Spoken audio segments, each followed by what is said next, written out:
Good evening, my horror friends, and welcome. Tonight we have a story written by A.L Hodges, a story that asks the question, how far will you go for the ones that you love? And if you like what you hear tonight, please do not forget to like, comment, and subscribe, as it really does help the channel. And if you fancy hearing some more of the same, head on over to my channel where you will find more twisted and sublime creepypastas, along with some true, downright chilling horror stories. While scrolling, don't forget to click that bell icon to ensure that you never miss a future video. Which reminds me, do you have a scary story that you would like featured on the channel? If so, please reach out to Awritestruggle@gmail.com to hear your story featured. So, now that's all out the way, I present to you The Burning House by A.L Hodges. Enjoy the story, my horror friends. Jesse scanned the Orca landscape as he drove his truck towards fading daylight. The only landmarks were the occasional clusters of nondescript mesquite trees poking out of the tall grass. So many years had passed that what little he remembered of the area had changed beyond recognition. Because of Christy, he was forced to route himself to Presidio through the less populated parts of South Texas. But there were no signposts or landmarks amongst the arid desolation, and everything blended into uniformity. He was lost, and he knew that the wrath of Tim Lockland was not far behind him. Christy was sitting beside him with an empty soda bottle in her hands and talking a mile a minute. "Daddy, how do you say 'I want a cheeseburger' in Spanish? Or do they know enough English so it's not a problem? I guess they have cheeseburgers in Mexico. They have cows, right? Anyway, Mama said..." Jesse smiled as he drove. His dark-haired little chatterbox had turned 10 2 months ago and was shooting up like a weed. She was far too old to call him Daddy, but it delighted him that she insisted on doing so. The poor thing looked sweaty and uncomfortable in her school clothes, a straw hat, and a bright floral sundress.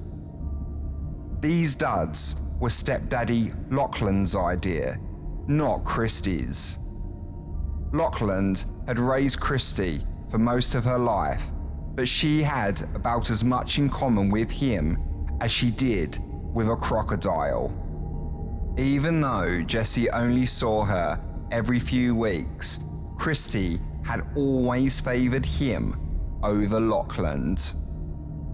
His sister Maria, who was a lawyer, had always insisted Jesse get legal help. She told him he could fight for more time with Christy if he were willing to push hard enough. But Jesse knew that this was futile. Lockland was a Texas Ranger and had both the connections and the stellar reputation to outmaneuver Jesse in court. So he settled for scraps and did what he could for his baby girl. Christy found herself with her straw hat and added, "Are they already waiting for us?" "Should be. I made all the arrangements." Christy paused, looking thoughtful. "What do I say to them? When I write letters to them, you have to translate. What if you're not there and I say something wrong and..." "We'll figure it out," Jesse said slowly. The decision to hustle his daughter into Mexico had been haunting him for a week now. He was a lifelong rodeo junkie, and it was not the danger, but the justification that he struggled with now. He was ultimately robbing her of the very opportunities he himself had struggled to have. He wondered, as was his habit, what his brother Emilio would have done. When he was a boy, Emilio had seemed like a demigod. He was 10 years Jesse's senior, wore a frayed rawhide jacket, and smoked delicados like a chimney. Every night after dinner, he and Emilio would watch the sunset on the porch together and talk while Emilio smoked. Emilio toked through at least 10 cigarettes during those conversations, using a lighter inscribed with a brustly brunette he dubbed La Lamentia. Even when they were just chatting about nothing, those evening talks always seemed deeply personal to Jesse. Whenever he pictured Emilio, the setting sun was casting his brother's dark face into orange shades, and a fresh cigarette always dripped through his lower lip. Jesse had tossed and turned all last night, his thoughts coming back to his dead brother again and again. By the time dawn finally broke, he had decided to take the plunge. Jesse's plan hinged on getting across the border before Christie's absence was noticed and materialized in a full-fledged police search. Christie was already a latchkey kid, but that afternoon was a particular opportune time to act. Loretta was on second shift at the hospital all week, and Lachlan was busy with a heavy caseload that kept him working nights. When Christie had gotten out of school that afternoon, Jesse was there to pick her up in his truck. She had shoved extra clothes into her backpack the previous night, and he had bought supplies on the way over. Once they were on the road, they headed straight for the border. Jesse had contacted his parents several days before, and they were now waiting for them in Chihuahua. What are we going to do when we get to Presidio? Kenny is waiting for us. He'll help us get across the border. Kenny Barringer was Jesse's best friend and the only person stateside that he could trust. When he had called Kenny to ask for help, the old rancher had agreed to do whatever was necessary. But Kenny had already warned Jesse that Tim Lachlan was notoriously crazy. His ruthless tenacity made him a superb Texas Ranger, but psychotically obsessive in every other respect. Jesse's first encounter with good old Tim had left quite an impression, which he had recalled several times while planning this escapade. Up until Loretta officially announced they were tying the knot, Jesse purposefully dodged meeting Lachlan face to face. But he had been invited to their engagement party at Loretta's parents' house in Austin, and he had gone to show his obligatory support. He knew by then that things were finished between him and Loretta, and was willing to give Lachlan a chance for Christie's sake.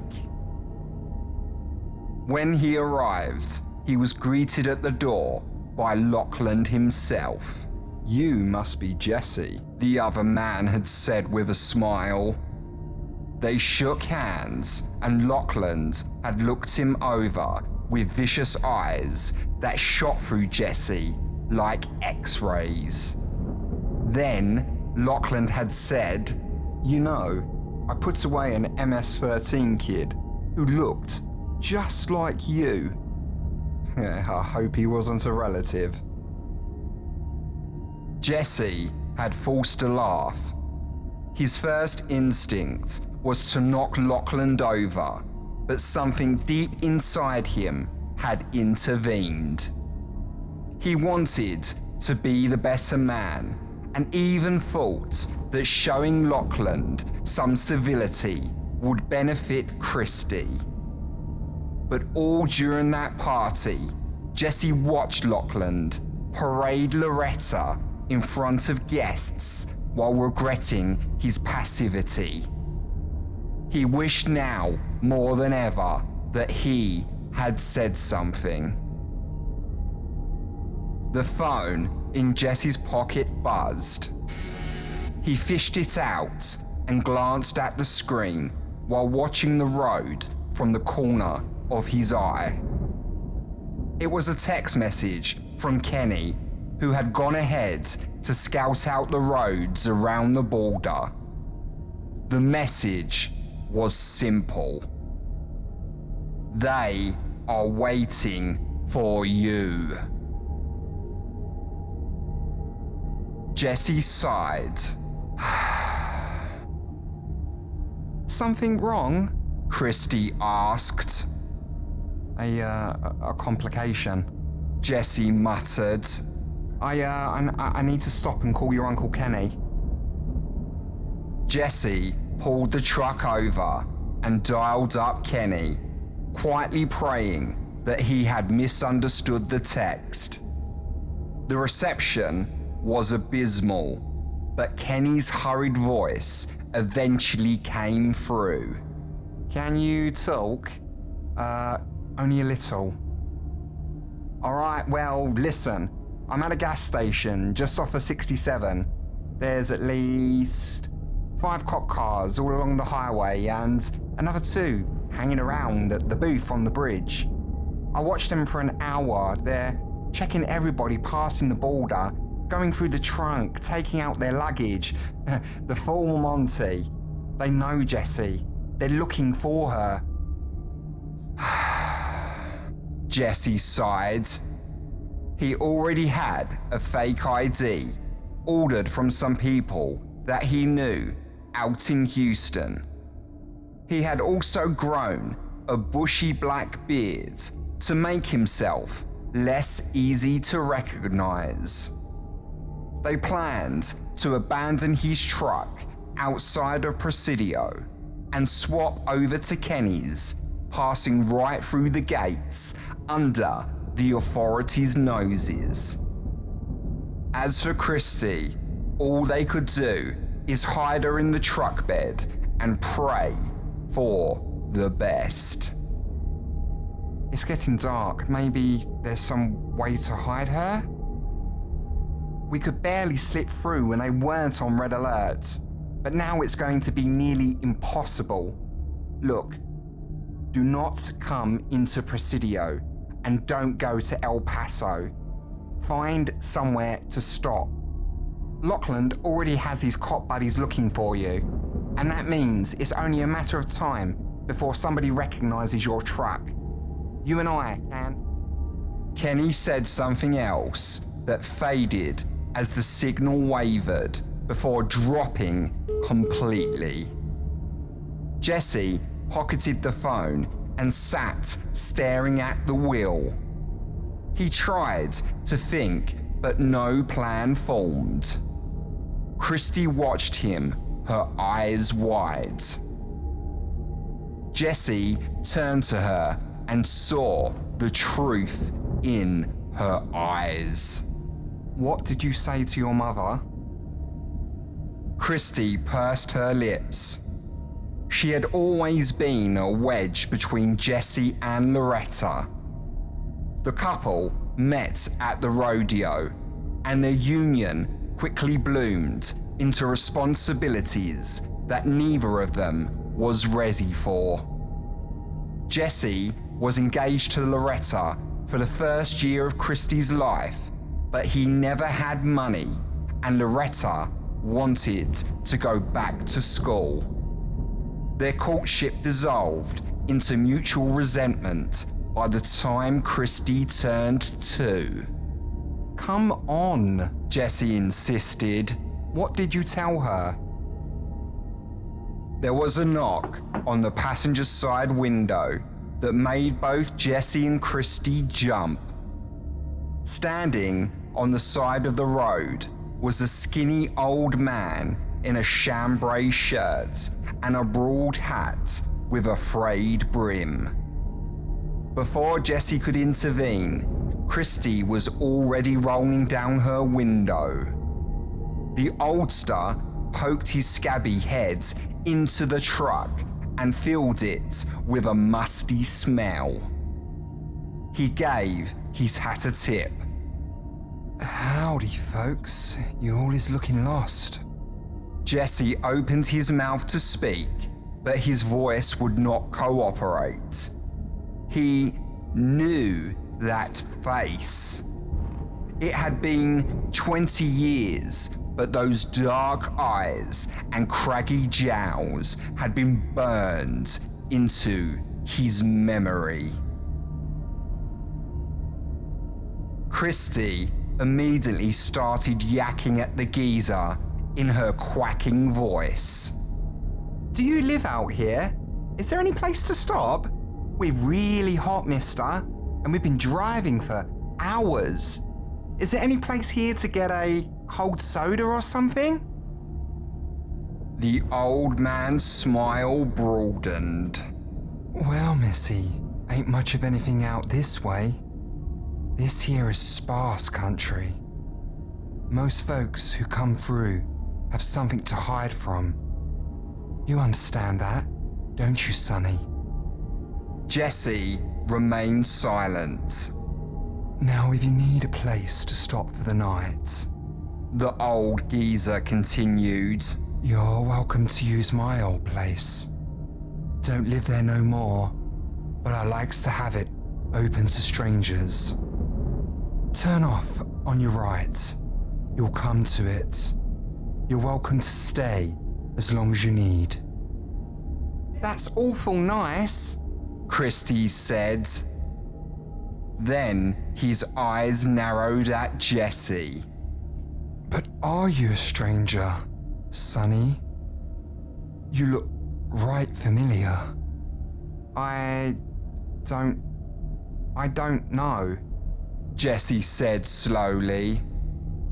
The man's grin broadened, showing 2 rows of yellow teeth that sported numerous gaps and cracks.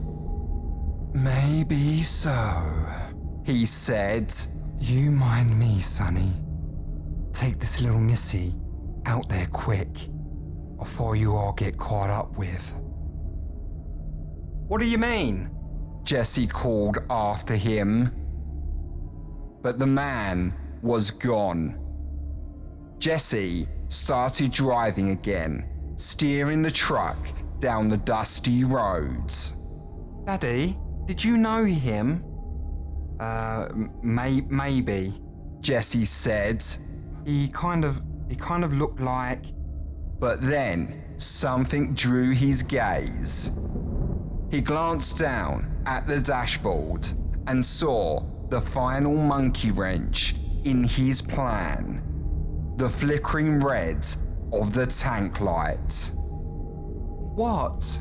Christy asked. Jessie slapped the steering wheel, uttering a string of curses. Christy just watched him and cringed. He had hardly ever disciplined her, but whenever he got angry, she cowered on instinct. We have to stop. He sighed. There's no way we'll make it to Presidio. Are we calling it off? The plan? Is it over? Jessie just glared at her. The sweat had washed off some of her makeup, revealing the skin beneath. Glowing through, one could see 2 brownish-green rings, forming a figure 8 around of her eyes. Jessie had tried not to stare at it, but it still sat there between them. It was the reason why he had to do all of this, why he could not turn back. Those two shiners were just the latest batch.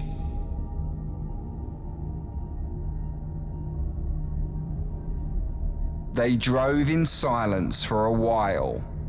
Jesse tried to distract himself by pondering the landscape. He could still remember when he was only 8 years old and running down this road alongside Emilio, who carried Maria on his shoulders. His parents had wanted the same thing that he wanted for Christy now, a chance at something better. Soon enough, he saw a familiar gravel road that branched off into a cluster of trees. It was the first thing he recognized after hours of driving. Jesse turned off without any further consideration, following the gravel road into a forest of withered-looking trees. He remembered the panic they had felt running through these very woods with the coyotes at their heels. Emilio had insisted there was a safe place in the woods. Even after 20 years, he clearly remembered the sweat on his brother's face and his sister's screaming cries. The tree line soon broke to reveal a 2-story brick box that had become feral after being left alone here in the Texas wilderness. The entire house bloomed in an orange inferno of Mexican flame flower vines. The sunlight made the entire structure glow with a ferocious orange and red due to the fantastic size of the expansive petals. The gigantic blooms set the crumbling brickwork ablaze, consuming the house in a floral inferno. "Wow," Christy gasped. She leaned over the dashboard to get a better look. "It's like it's about to burn down." Christy turned to him sharply. "Have you ever been here before?" Jesse nodded slowly.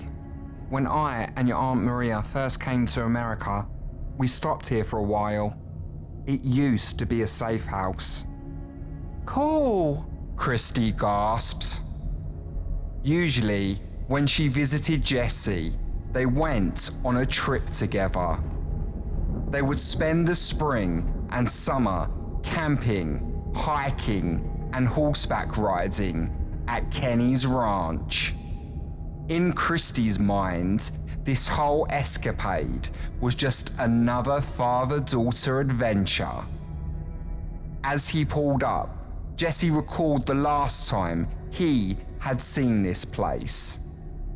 The coyote van had been where his truck was now, and men were jumping out with guns in their hands. Emilio had stood there in the doorway, telling them to run, and he and Maria.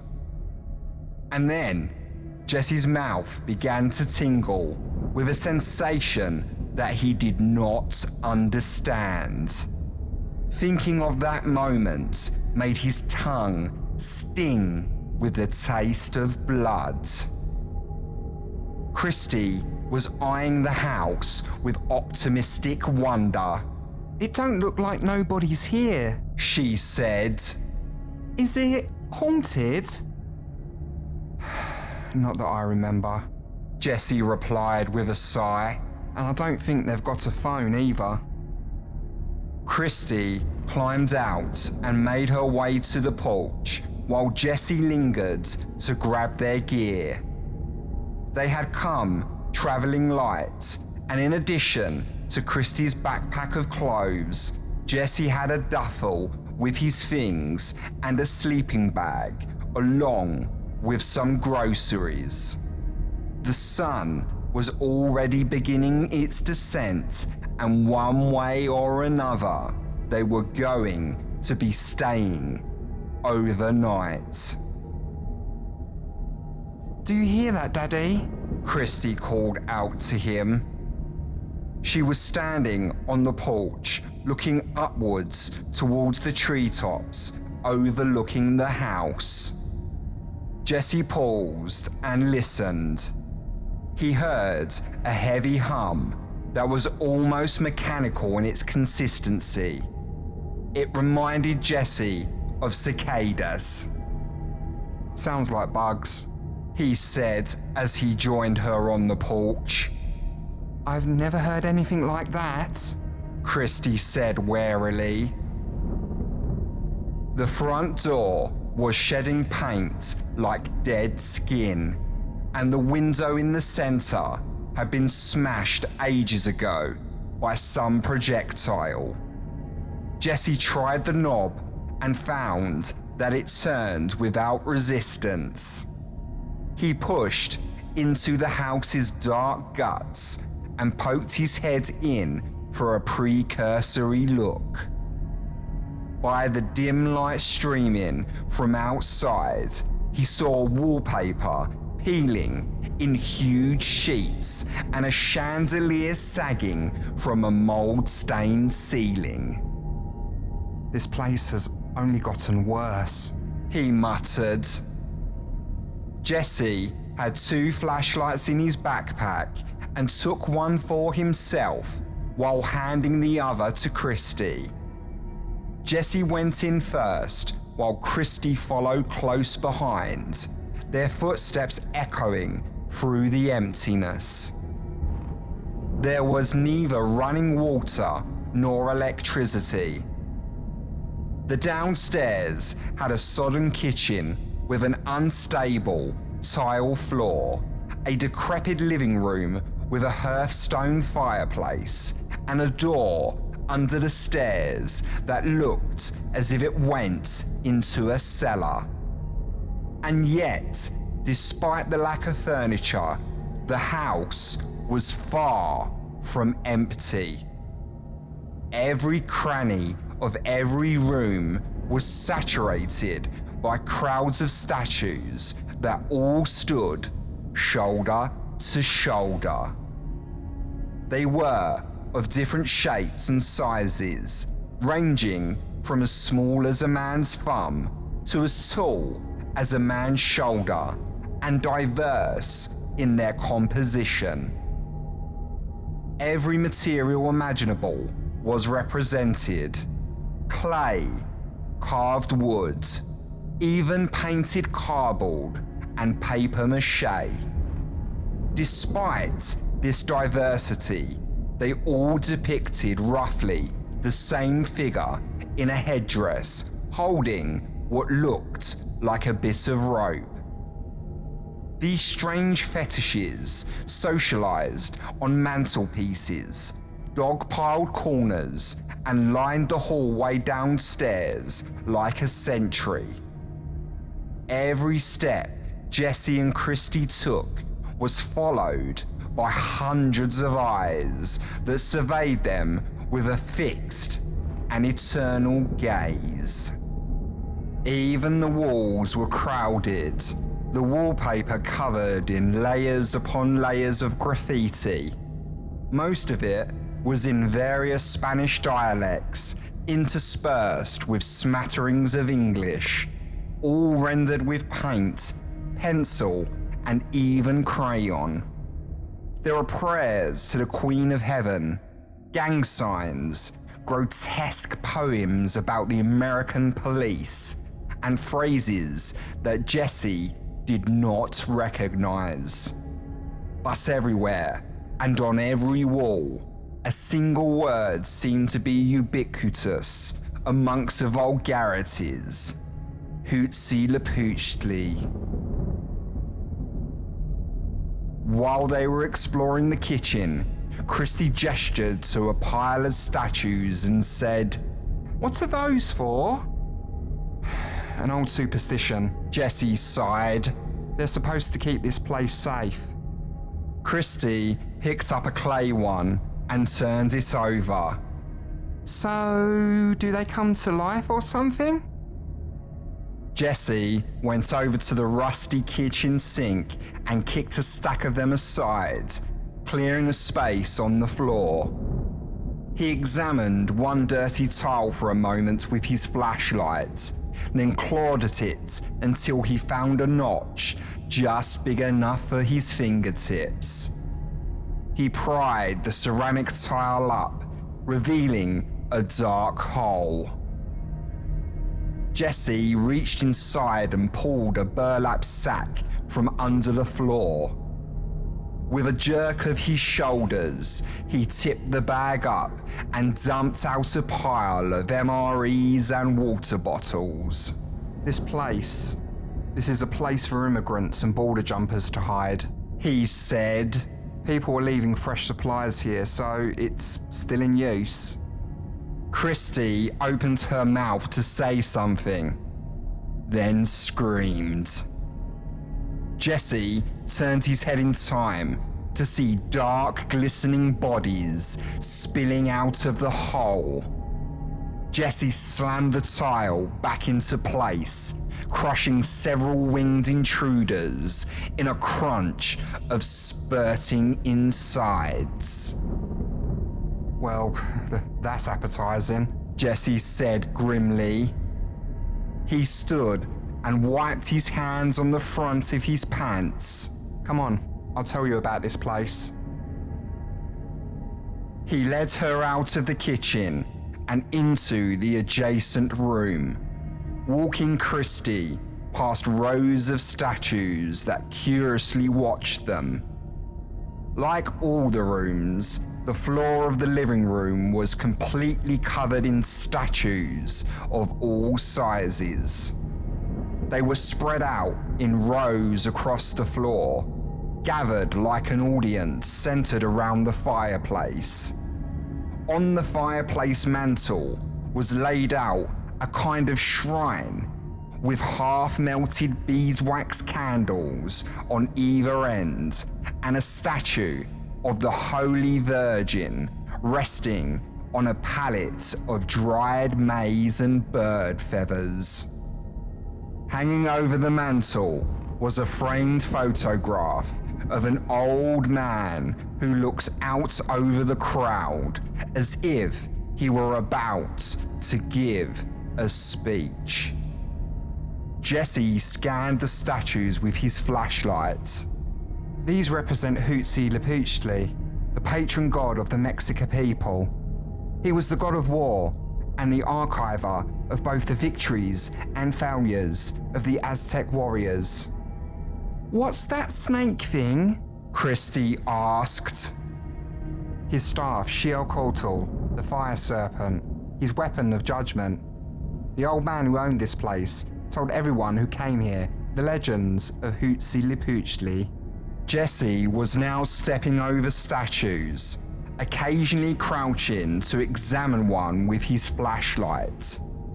He went on talking, his voice slow with the inertia of memories. "When I was your age, we had nothing. My parents had a farm, but there was never much to go around. They knew we'd have no kind of life in Mexico, so they decided to send us over the border. They gave almost everything they had to the coyotes just to get us across. But, even that wasn't enough. Well, they lied, and they said that they could take my sister when we got to South Texas. But my brother jilted them and fled, bringing us here. He had heard of this place from other people who crossed the border and said it would protect us. But the coyotes, they still found us. What happened? Christy gasped. This story was one of the few he had never told her. My brother went out to face the coyotes while I and my sister ran. Jessie sighed. We heard gunfire as we hid in the woods. I never saw him again. Jessie glanced up at the picture over the fireplace mantel and pointed. It showed an ancient man in a broad-brimmed hat standing on a cliff that overlooked a vast jungle. The man smiled at the camera and gestured towards the greenery behind him. That's the man who built this place. He studied the ancient Mesoamericans and was sympathetic towards Latino immigrants and refugees. He let anyone fleeing the border use this property as a safe house and was living here when we came. He was kind and fed us, but... Christy nodded, indicating that she wanted Jessie to continue. But he was gone the day that the coyotes came. I always assumed that he sold us out. Christy played her flashlight over the picture. He looks like that man from earlier. Jessie stooped down and picked up a clay statue, holding it out to Christy with an ironic smile. It was about the size of a baseball and so crudely rendered that it was difficult to discern what it was intended to imitate. This was the one my mother made for us to bring. She used clay from the river that ran behind our house in Mexico. The legend goes it doesn't matter what material you use, so long as it's done in the home country. Then you're supposed to leave it here as a kind of offering. So this was one of the gods they killed people for? Christy asked. She took the statue and ran her fingers over it, caressing the lumpy surface. Jessie nodded as she handed it back. He carefully returned it to the niche on the floor from whence it had came. According to the legends the old man told us, Huitzilopochtli would aid the Aztec warriors in combat in exchange for their blood.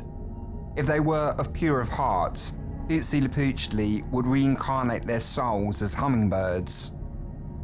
He stood and his knees popped.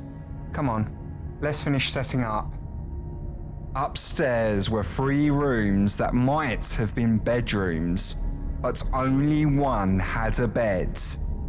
This was covered in a tarp, which Jessie pulled off to reveal a 4-poster, king-sized mattress with floral blankets.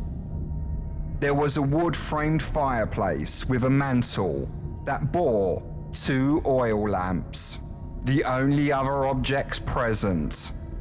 Once Jessie had the bags deposited in the master bedroom, he took a break and sat on the edge of the bed to smoke a cigar. He struck up with a silvery lighter that tarnished with patches of green and bore a fading picture of a sultry brunette. Christy did not share his morose mood. She was already taking clothes out of her backpack and laying them on the bed while chattering away. Can I change, Daddy? I hate these goddamn clothes. Jessie stood up and tossed his cigar into the fireplace. Watch your language. He went over to the window and looked out towards the tree line behind the house. There was something familiar down below, something partially obscured by the flowers growing over the glass. Beneath the window was a row of corroded cars, abandoned on the edge of a forest of Mexican sycamores. He saw a truck, a car, and he had to squint, incredulous at what he was seeing. There was a black van amongst the junkers that he vaguely recognized. It had been 20 years, but he could never forget the death machine that brought the men who killed his brother. He badly wanted to go down and touch it to ascertain its reality. Movement caught Jesse's eye and drew his gaze to an enormous insect circling the room. Jesse assumed it was a beetle because of its enormous size and its glistening green carapace. Yet, its misshapen body, golden metallic eyes, and large curved proboscis were unlike anything he had ever seen before. For reasons he could not place, the bug's fluttering orbit overhead made Jesse feel as if he were being observed. With one swift motion, Christie squatted at it with a clay statue from the mantle and knocked it dead to the floor. The collision of ceramic with the insectoid body made Jesse jump, and he watched as she bent to examine her kill. She picked it up with a grin and held it up to the light. Man, I've never seen anything like this. Jesse moved closer and she deposited the creature into his palm.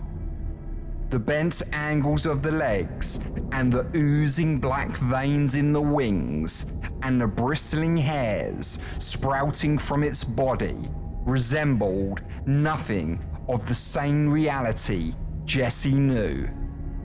The creature appeared to be a combination of arthropod features, with the broad flat head of a cicada and the long thin abdomen of a wasp, plated in the green chitin and metallic luster of a Japanese beetle.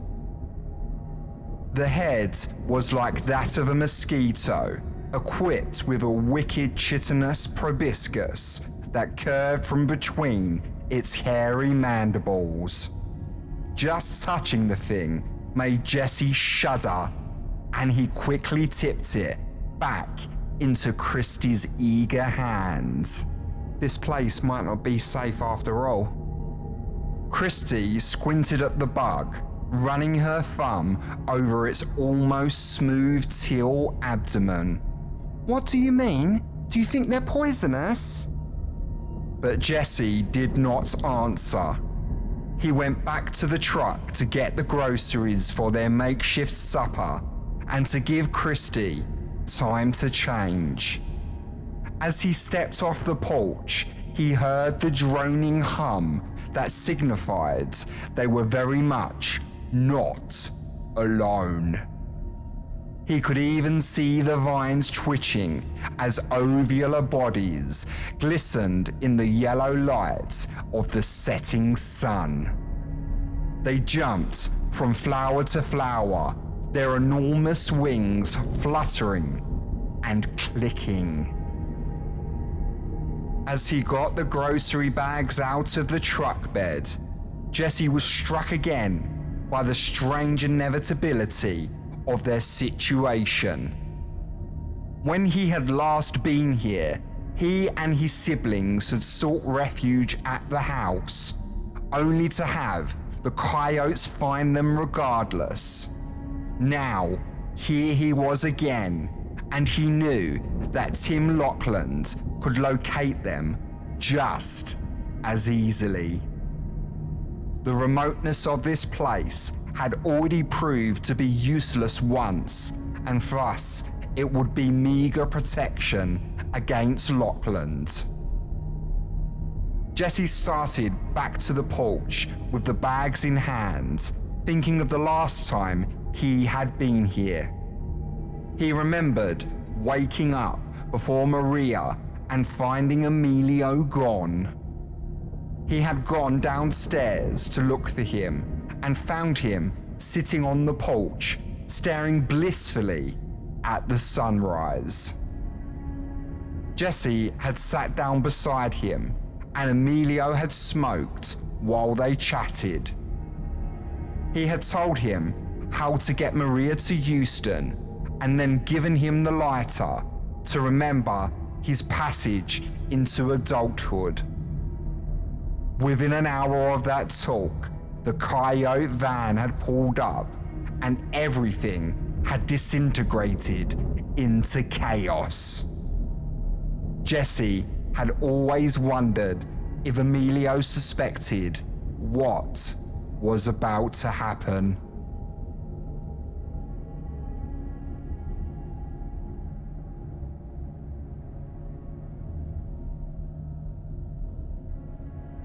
This memory elicited a powerful but irrational inclination. Jesse put the bags down on the porch and then started around the sides of the house. Between the vine-covered wall of the house and the surrounding tree line was a wide, grassy path lined with abandoned cars. Many of them were relatively new models, but they had clearly been neglected for years.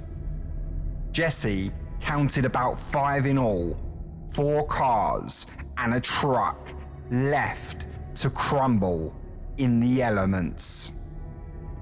Their purpose was obvious enough. They had been used by fleeing immigrants and abandoned here to avoid further detection and pursuit by the police. He continued to the back of the house, where there was an open space that might have been a garden once. It currently looked more like an impound lot, with rows upon rows of cast-off clunkers and vine-covered, rusting cars, partially obscured by a veil of knee-high grass. They were packed together in a maze of rust that, on the peripheries, dated back to the 60s and 70s. This was a reliquary of junked American transport captured in oxidized glory. Parked by the wall under the bedroom window was a large black van. The sleek body was scarred by splotches of corrosion, but Jesse recognized it easily enough. He and his siblings had been smuggled into this country, hidden inside that van, crouched in the back beneath a tarp. They had huddled, hidden amongst the boxes and cases, while waiting breathlessly to move past the gates at Presidio. Emilio jimmied the lock on the back door, and when the van stopped at a traffic light, they fled. The 3 of them had tried to stay low and make it safely to Houston, but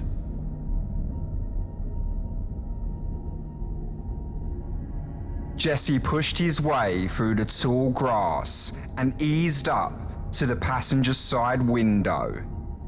He peered inside but could see nothing through the tinted glass. He tried the door handle, but it was stiff with rust and uncooperative. Jesse strained every muscle in his arm, and the handle finally yielded. As the door swung open on rusty hinges, Jesse was hit by a blast of hot air that smelled dry and rotten. The fading sunlight quickly revealed the source, a desiccated skeleton. Jesse cupped the front of his shirt against his mouth and nose, then leaned in to get a better look. The skeleton sat in the front seat and was dressed in crumbling clothes with the jaw hanging loose in an internal scream. Beyond the bleached corpse, the dim light trickling in revealed strange masses hanging from the van's interior. Jesse, moving closer, pushing his head and shoulders through the open door. He could just barely make out the dark bow of the van, which was caked in grey papery hexacomb. It reminded Jesse of an enormous wasp's nest, but no insect that Jesse had ever encountered could produce such fascinating ellipsoidal designs. Everything was coated in a spirally papery texture, pockmarked by hexagonal holes. He could even hear the resonating hum of insectoid throats echoing inside the metal carcass. Then the skeleton's skull erupted. Green streams of fluttering bodies emerged from the eye sockets and mouth as the strange wasp creatures came lunging from the corpse into Jesse's face. He staggered back with his arms flailing, driven into a blind panic by the thoughts of those creepy crawlies digging their proboscises into his vulnerable flesh. A cloud of insects dispersed from the vehicle's rotting interior and filled the air with the frantic fluttering of plated wings. Jesse turned and started running.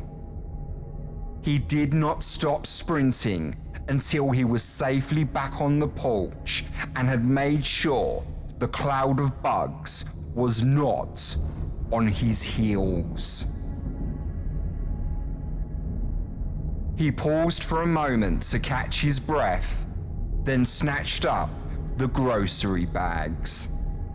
He vowed that he would not tell Christy. It was better if she did not know what he had seen. He looked up at the house, staring at the orange flowers waving in the wind like a flickering flame. Black shapes were moving about on those flowers, fluttering from bloom to bloom. Jesse felt something itching on his arm. He saw a glittering chitinous body latched to his skin, its proboscis puncturing his flesh.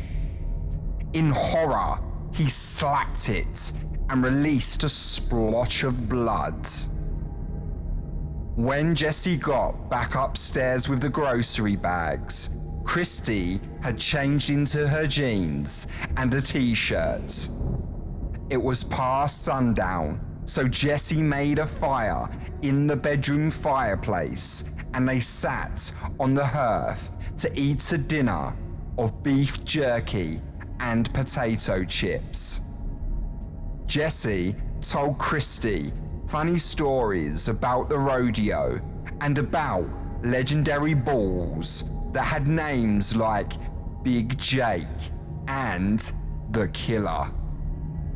After dinner, Jesse played his harmonica for Christy while the logs popped.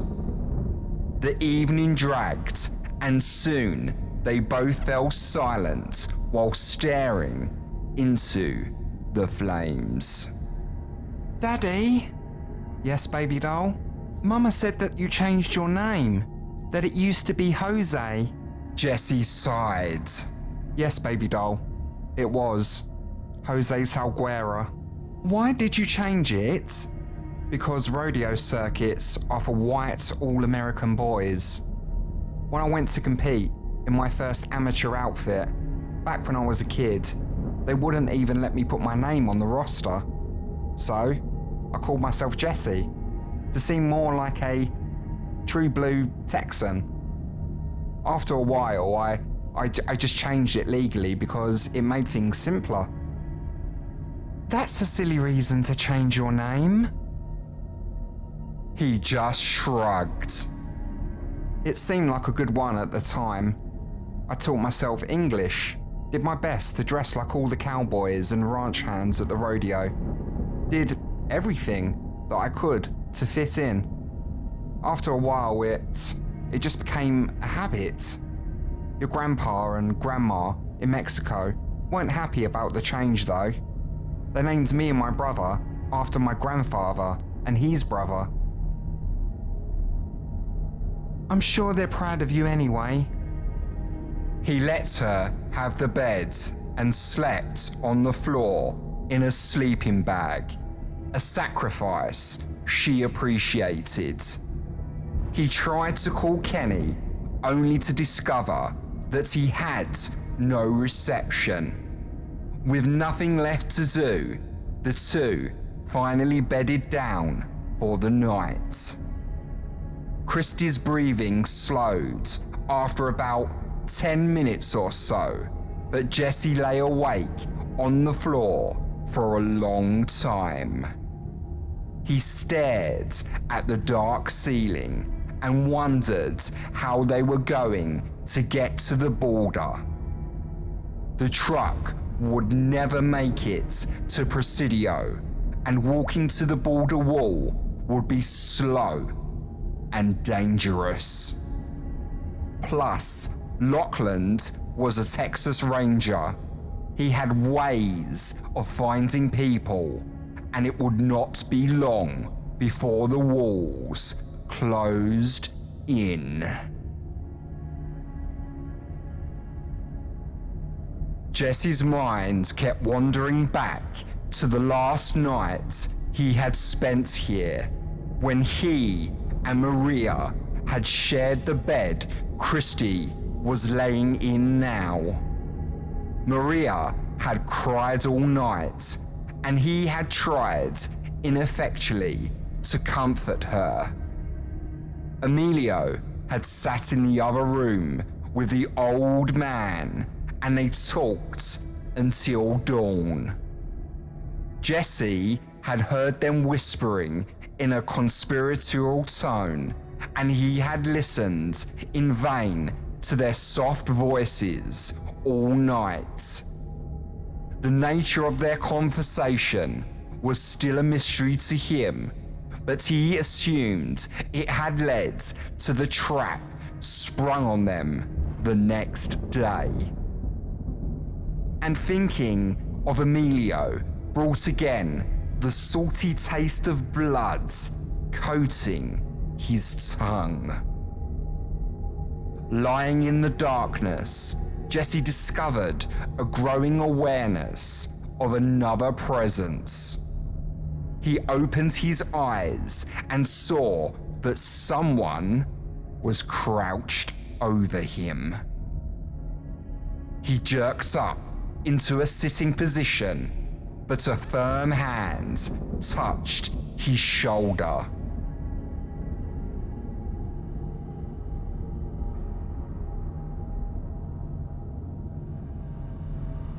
Calm down, son. It's only me. Jesse knew the voice. It was the old man from the roads. What do you want? He hissed. If you want to protect her. His shadow nodded towards the sleeping form of Christy. You need to come with me. A thin hand grabbed Jesse by the arm and jerked him to his feet with a surprising amount of strength. The hand around his wrist tugged him forwards from the room into the hallway. They walked towards the stairs, Jesse's socks thumping softly. The spindly hands that had Jesse's wrist pressed him on with an iron grip he dared not resist. It reminded him of the strength in Emilio's hands when he had pulled Jesse out of fights. "Where are we going?" Jesse whispered. "You'll see," the old man said, casting a grin over his shoulder. Jesse followed the ghoul downstairs while telling himself that this could not be happening. "Look, listen," he said slowly. "If you're planning to sell me and my daughter to the cops like you sold my brother to the coyotes, you got it wrong, Sonny," the old man said. "You didn't see everything, did you?" He led Jesse to the door under the stairs and pushed it open. Jesse felt cold air blow from the terrible darkness that yawned before them. The breeze smelled of dirt and damp places. The old man turned to Jesse and said, "Do you still have what your brother gave you?" Jesse reached into his pants pocket, pulling out the silvery lighter. He struck up the flame and held it before him. The old man nodded and led him down a set of rickety wooden steps into the shadows below. Jesse followed tentatively, raising the lighter to cast the dim circle of light further. 3 green insects zipped out from the darkness and dive-bombed Jesse. He ducked, shielding the flame with his hand. They're monsters," Jesse hissed. The old man was standing on the bottom step, smiling up at Jesse on the periphery of the flame's illumination. "Don't be afraid, Sonny. They were warriors in another life." Jesse swallowed, then took the last of the wooden stairs, one by one. His ears perked as he followed the old man into the musty basement. The underside of the house was cool and empty, these depths unplumbed for many years. With each step, Jesse's socks sank into damp earth.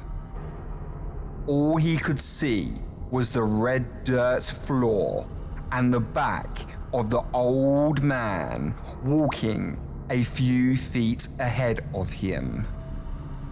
Walking was difficult.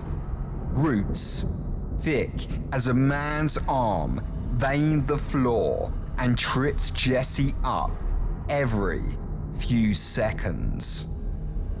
The whole cellar echoed eerily with the hum of chitinous throats that radiated from every corner and shadow. As his eyes adjusted to the dimness, Jesse saw plated bodies scuttling. The orange light of the flame reflected off the chitin of a crawling insectoid mass that seemed to be everywhere. Then the old man stopped and turned to him, smiling. The flame showed his face cut deep with canyons of shadow. He pointed a bent finger towards the wall. "Take a look at this." Jesse directed the faint circle of light towards the stone wall. The muddy brickwork was interlaced with an intricate web of crimson roots weaving in and out from floor to ceiling before inserting into the dirt floor. As he watched, Jesse saw these strange roots pulse ever so slightly. The old man took his wrist and placed his palm to the roots. "Do you feel that, son?" Jesse had to fight back a scream when the roots jumped against his skin. Subtle vibrations were pumping slowly against his fingertips. It's like the beating of a heart," Jesse gasped. The old man was already pulling him along again into some deeper part of the house's underbelly. As he walked, Jesse saw that the vines grew up over the ceiling and formed a canopy of intertwined crimson spindles. Hanging from these were enormous wasp hives that dripped from the branches overhead like grey, papery stalactites. The spiraling patterns were perforated with holes out of which crawled tiny soldiers armoured in green and marching in perpetuity. "They came from under the earth," the old man called over his shoulder. "They climbed up from Zibalba to make this place their fortress. They nurture the plants that grow on the house and use the flowers to make their hive." Then the old man stopped and pointed ahead of them. Jesse held out the lighter and gasped when he saw the statue propped against the wall. It was a good 6 feet tall and carved from sky blue turquoise. It depicted a Mesoamerican warrior in a flowing headdress that bore a long beak and a cape composed of 2 wings that dripped down the muscular back. Held in one hand was a mighty shield, and the other raised a serpent into the air in a gesture of regal triumph. "I've waited for you," the old man said. He turned to Jesse with a smile, his eyes empty and dead. "I knew you would return." "I don't understand," Jesse said slowly. "I initiated your brother into the pact. Do you remember the last day you saw him?" Jesse shook his head. "My brother went out." "What did he give you?" "The lighter." "And?" Jesse fought back, seeing something pass between Emilio and himself. Something red. He remembered Emilio telling him to divide it with Maria, and... The old man pointed at the feet of the statue, and Jesse moved closer. He saw now that the floor was covered with human remains. There were bones scattered everywhere, a multitude of bodies left to decompose in solitude. They wore the ragged remains of the clothing they had died in, with fashions and styles that were decades old. One of the skeletons was slumped over against the base of the statue, the shoulders pressed against the blue turquoise. Jesse gasped when he saw the ragged rawhide jacket it was wearing. Emilio. He was dead when I brought him, the old man said. He made a great sacrifice for you. The coyotes killed him so that when you returned, you would have something. The true power requires a human sacrifice. He gave everything for you and Maria.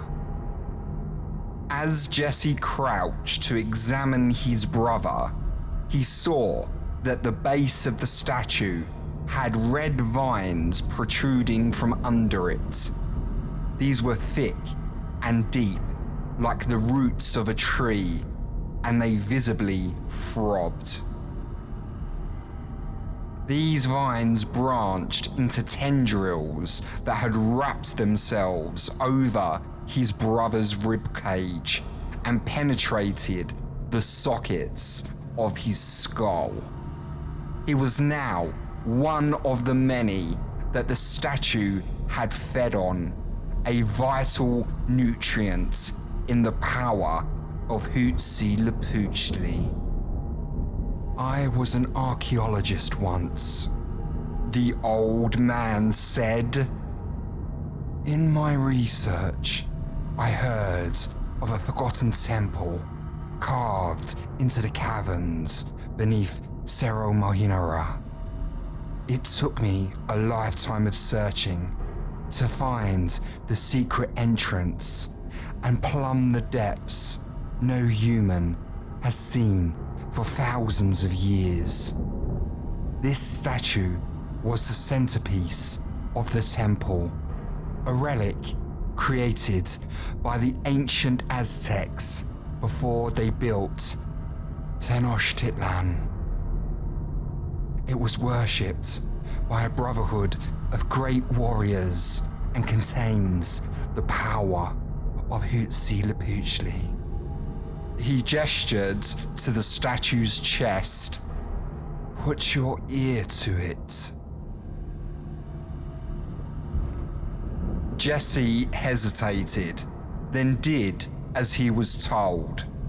He pressed his ear to the turquoise chest and frowned. He could feel vibrations from within. It has a secret compartment that can only be opened by a warrior willing to sacrifice himself for the glory of his people. Only after making a sacrifice can you take the heart of Huitzilopochtli. Your brother took it and gave it to you and your sister. In honor of his sacrifice, I offer it to you and your daughter. Jesse swallowed. You're asking me to kill myself to save Christy?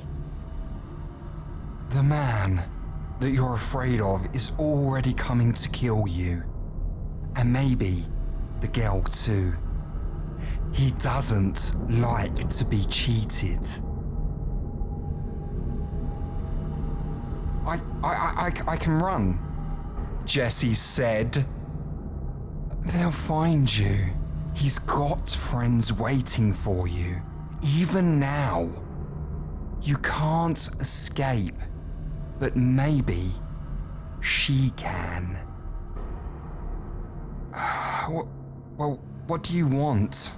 Jesse said with a sigh. The man pulled a dagger made of turquoise from his belt. Blood. You must give yourself to Huitzilopochtli completely. In exchange, the girl will have the fruits and she will prosper, as you and your sister did. Jesse stared into the fearsome face of the ancient statue. For all he knew, his own ancestors may have built it eons ago. I would do anything for her. Jesse sighed. Just like Emilio did everything for me and Maria. The old man reached out and took Jesse's wrist. He stretched out Jesse's arm and slit his palm with a smooth pull of the knife. Before Jesse could even register the pain, the old man was muttering something in a language he did not know and pressing his bloody palm to the statue's chest. There was a click and the hollow ribcage swung open as the theoric cavity exploded with color. The flowers and red vines that had been confined within popped out like coiled springs. The old man brushed the untamed foliage away and revealed something throbbing within the stone chest. There was a thick vine that curved down from where the altar would be in a living man, a big bundle of twisted greenery several inches in width. From it dangled a crimson orb slightly bigger than a man's fist and shining with a gelatinous texture. To Jesse's amazement, the orb pulsed and vibrated with the same rhythm as the vines. By some alchemy beyond his comprehension, the zoological and the botanical had fused into an eternally pumping bloom. The old man plucked the fruit like an apple. The torn vine dribbled, oozing red goop like a broken artery. The man held the dripping fruit out to Jesse, cupping it in both hands. Here, it will protect whoever eats it from the wrath of Huitzilopochtli and grant them his strength throughout their earthly existence. But someone must sacrifice themselves willingly to feed the roots so that the heart may be restored and the flowers will continue to grow. An understanding as old as the mountains surrounding ancient Tenochtitlan began to wash over Jesse. He held the fruit in his palm and felt its warm surface throb in his grip like a still beating heart.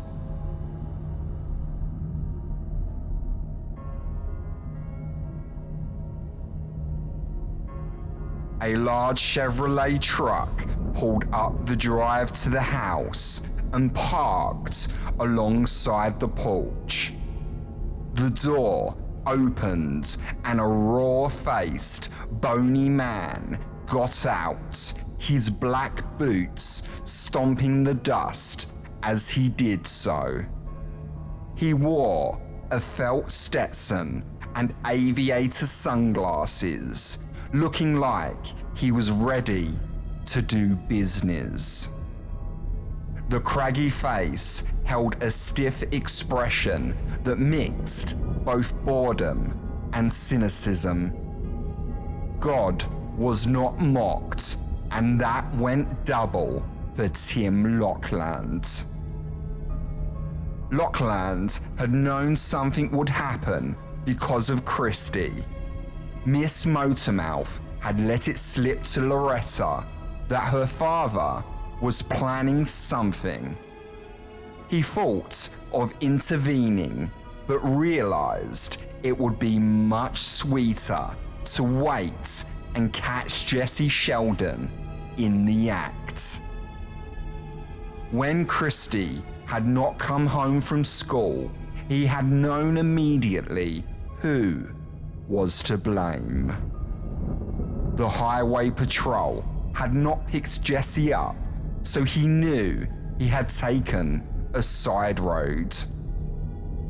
Lachlan had driven all night, checking gas stations and rest stops, looking everywhere for his wayward stepdaughter and her good-for-nothing father.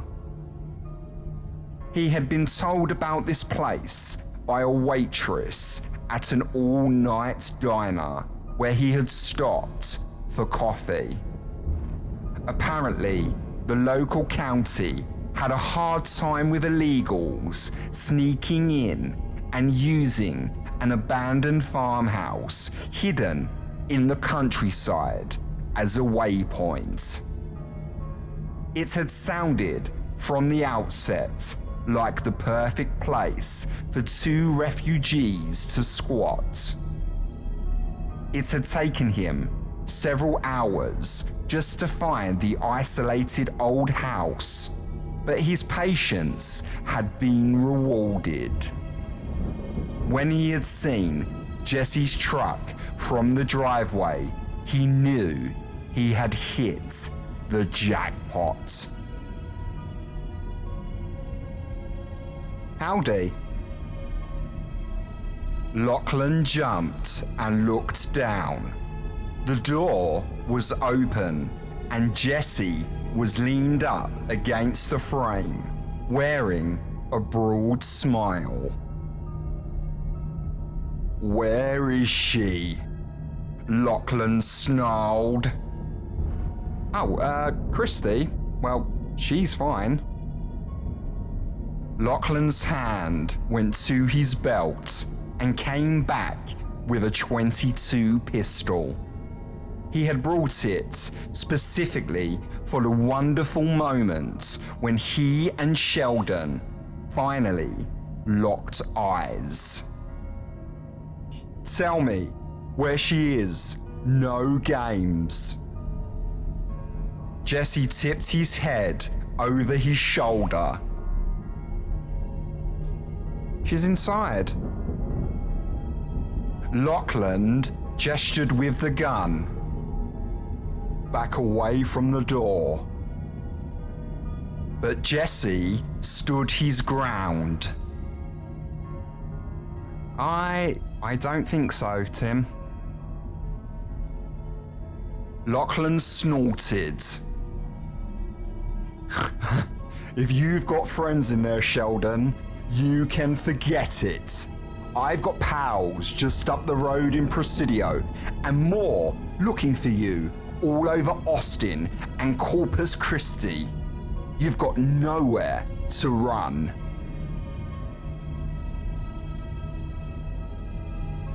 "Daddy?" Christie had appeared behind Jesse, tears streaking her cheeks. "Come out of there, Christie," Lachlan called to her. Jesse grabbed Christie by the shoulder and began to push her back. "Get back inside," but Christy pushed past him. It's okay, Daddy. I'll go with him. Lachlan gestured with his gun. Come on out, Christy. You're doing the right thing, honey. You let him go, Christy called out to Lachlan. I'll come, but you've got to let him go. It's not worth it, Jesse hissed. You know that he doesn't keep his promises. Lachlan clicked the gun hammer back. The sound seemed to break the very air. Step aside, Sheldon. Let the girl come. Jesse leaned forward and kissed Christy on the forehead. She was sobbing softly, knowing that they were cornered. As he pushed her away, he pressed 2 objects into her palm, one round and red, the other shiny and oblong.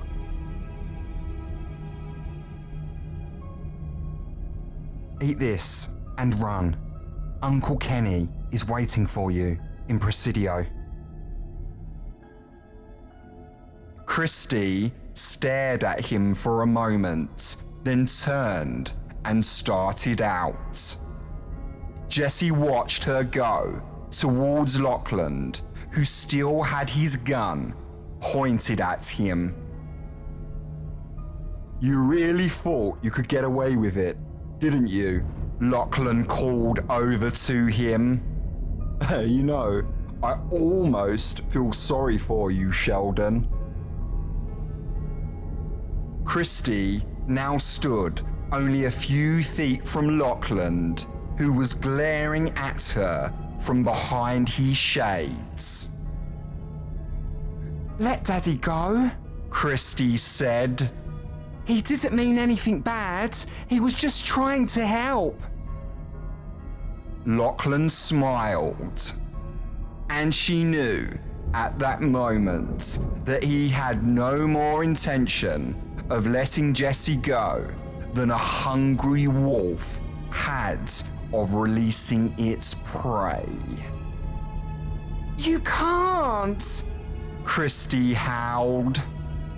She bum-rushed Lachlan and kicked him in the shin repeatedly, shrieking, You promised! You promised! You promised! Lachlan snarled and struck her to the ground with a slap. Jesse felt everything inside him break. He rushed Lachlan and heard the twin report of the gun. The impact of the bullets knocked him back, but the pain did not even register until his hands went to his chest and came away with blood. The world spun and the ground rose to greet him. Christy shrieked. Jesse could taste the blood in his mouth as sharp tendrils of pain snaked through his chest. It started at 2 throbbing places on his torso, then spread gradually outward in cold pinpricks that set his nerves on fire. Christy crawled over to him on all fours and clutched his body. She cradled his head in her arms, gasping out sobs. There seemed to be blood everywhere, pooling under her legs and sticking to her fingers. He looked up into her face as her tears dripped down onto his forehead and cheeks. He wondered if this was how Emilio had felt when the coyotes cut him down. This mixture of pain and sorrow. Lachlan strode over to where Jesse lay, gun still in his hand. He said nothing, but looked down at them both with a disgusted grimace. Over and over, Christy screamed, "You killed him! You've killed him! You..." Lachlan suddenly looked up, gun cocked. The flowers were waving wildly, and the vines looked like a roaring bonfire. A cloud of insects erupted into the smoke and descended on the trio of humans like a hurricane. Christy yelped as a whirlwind of insects blew over them. Lachlan bellowed in fear and pain while swatting at the air with his gun. With one bloody hand, Jesse squeezed Christy's palm.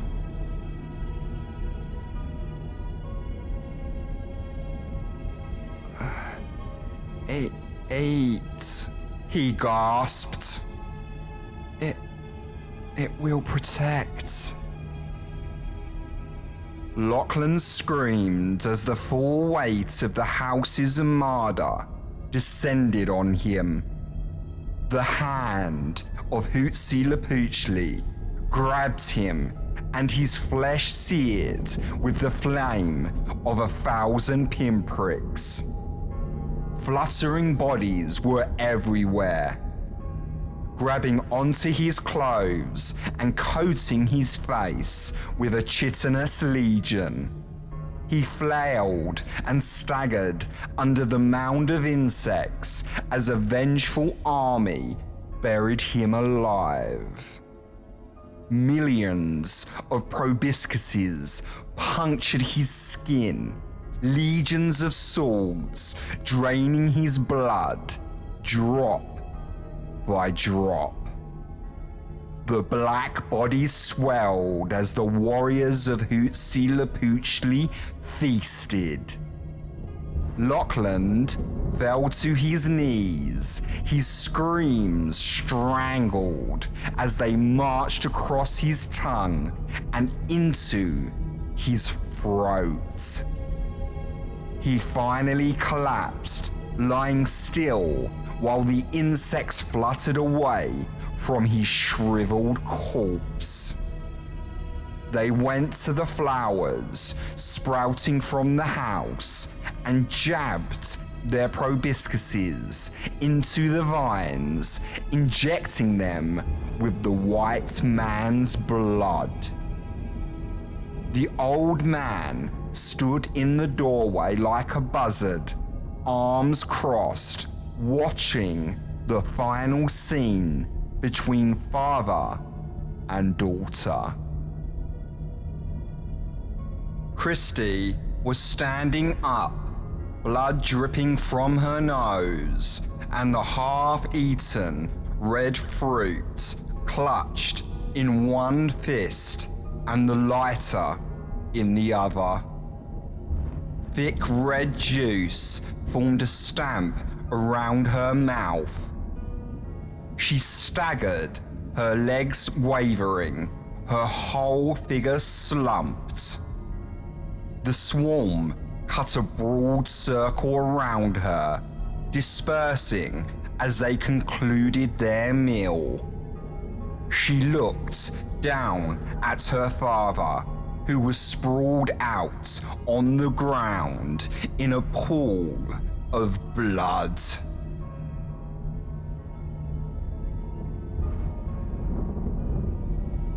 Tears leaked from her eyes, and a large bruise was forming on her cheek. She turned away from Jesse and fled. From where he was laying, Jesse watched her run and vanish into the woods as he had years ago. The world was growing hazy and he heard footsteps approaching. The old man's face hovered over him, but even that seemed distant as the world grew dark. As a blanket of sleep fell over him, he thought of the other families that would come in need of a place to hide. This was a place for lost souls who were looking for a new life or a second chance. And if coyotes or men like Lachlan intruded, Jesse would be here to protect those in need of sanctuary. He was one with a battalion summoned from the underworld itself to be unleashed against those who threatened the innocent. But all he could do for the moment was close his eyes and listen to the hum of Huitzilopochtli's satisfied soldiers.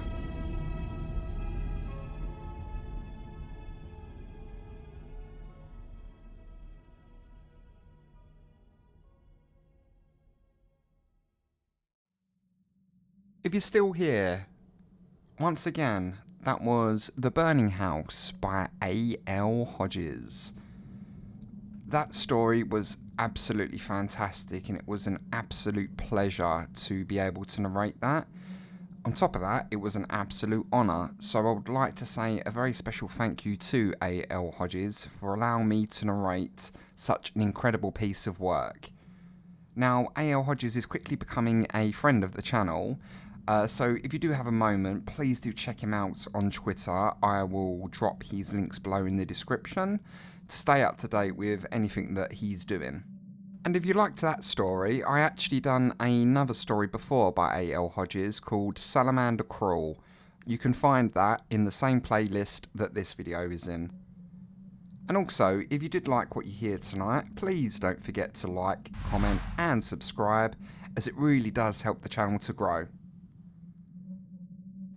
But my friends, once again, thank you for being here. Your support, as always, means the world to me, and it's what keeps me writing, making videos, and being part of a community, a welcoming, very fun, loving community that I absolutely love. So my friends, stay classy, and I'll see you in the next one.